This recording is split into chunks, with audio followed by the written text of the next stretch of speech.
Hey fam, welcome back to my channel. I am JB, where we talk about fashion, fitness, and fun.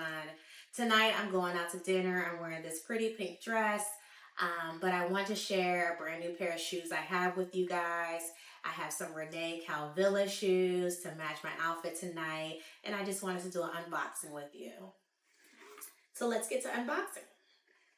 So with Rene Caovilla, you'll get a card inside, as well as some hardware for your heels for wear and tear so you can replace them.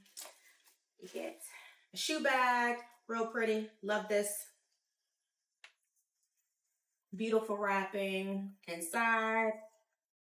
But let's get to the shoe. If you know me, you know me. This shoe has my name all over it and reason why I had to get it. But let's get into it.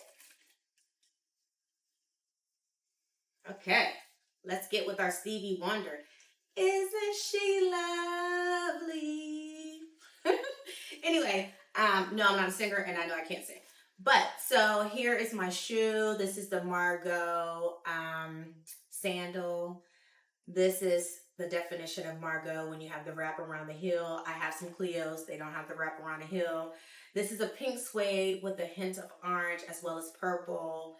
Super sexy, super sexy. I mean, I will wear this all year round. Definitely a summer, spring shoe. Hot date night, hot girl trip, whatever you want it to be. You can wear it, rock it with jeans. I will wear it with jeans. I plan to wear it with suits, as well as dresses. Of course, you have your signature Rene Caovilla bottom. But I'm super excited to wear these. This is my first pair of Margot sandals. I have Cleo, like I mentioned, and I have a couple of platforms. So I'm super excited to see, how they wear. They fit great. But yeah, so I just want to share this with you. I hope you like it. Talk soon.